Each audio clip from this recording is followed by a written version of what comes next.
So now we have the 5-minute bite-size overview of the institutes that we have in Cambridge related to research and dementia. And the first speaker is Professor Mina Ryten. At present, she is at UCL Great Ormond Street Institute of Child Health, but from 1st of January, she will be the new director of the Cambridge Dementia Research Institute. And Mina will give us a view of what is going on.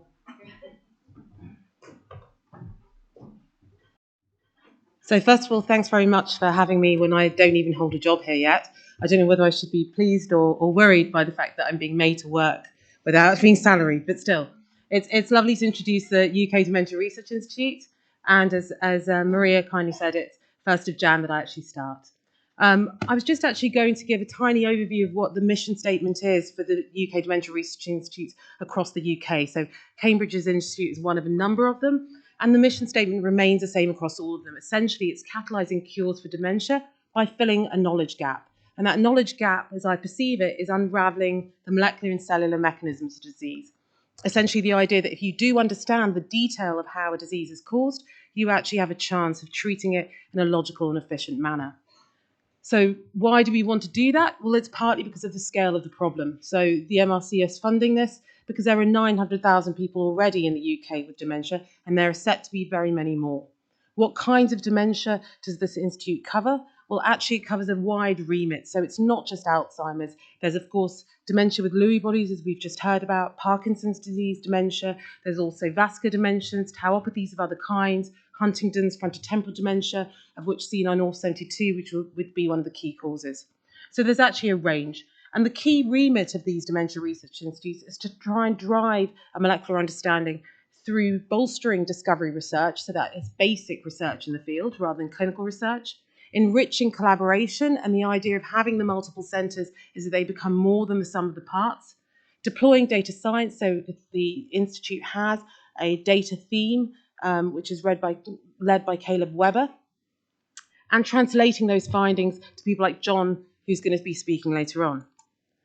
So what's the specific tack that the Cambridge Dementia Research Institute has taken? So I think one of the key things is that there have been, and it's well recognised, some commonalities across these different forms of dementia. And here what I'm showing is actually that whether you're talking about Alzheimer's with the deposition of amyloid plaques or tau tangles, or whether you're in the phase of Lewy body dementias and Parkinson's disease dementia, in which case you're mainly concerned about alpha-synuclein deposition, or maybe you're in the sphere of frontotemporal dementias and TDP43 pathology. All of these disorders are characterized by an excess of a particular protein species, which tends to have a particular spread across the brain. So there is a logic to that, which has led to people wondering about whether there's an efficient balance between the generation of these aggregates and the clearance of these aggregates. I think we're growing towards a view that aggregation of these proteins is actually commonly occurring, but is commonly being cleared, unless you have, with old age, an increasing loss of that clearance process. And it's that loss which is resulting in ongoing damage and a spread of the disease. So how does that figure in terms of how the Dementia Research Institute in Cambridge operates? Well, you can put people, this is my categorization, they can argue about it later whether I got this right, but that actually people in the institute and the teams working on those vary in terms of whether they're primarily focused on the aggregation process and the response to that aggregation. And I put Dave Kleineman, who spoke earlier today, I'm sorry I missed his talk, about aggregation of tau and its spread, also harnessing mechanisms to respond to aggregation and using immune type mechanisms to do that, which is what Will McEwen's group has been doing, and linking that process to actually the molecular architecture and synaptic pathophysiology, which is being done by Jude Quinn. And then actually you've got homeostatic mechanisms that respond to try and clear that and are probably there and operating efficiently for most of us most of the time. And those efforts are being led by David Rubinsztein for autophagy, questions about genomic stability and its maintenance by Gabby Balmas, and by Edward Asaboff around ER dynamics. So what am I hoping to bring to the Dementia Research Institute that doesn't have already? And it's got a lot of good stuff already, as I'm saying.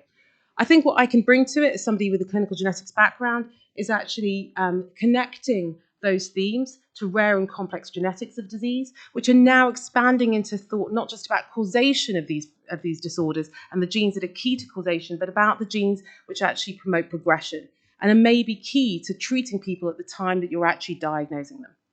I also think that there's an increasing need to connect across different types of omics from human samples to people doing laboratory-based work, and that's another key thing.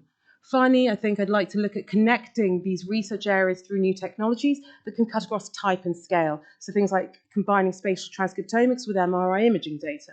And I think key to the success in this area is actually ensuring that there's connection for making local translation and internationally through industry to actually make disease treatments happen.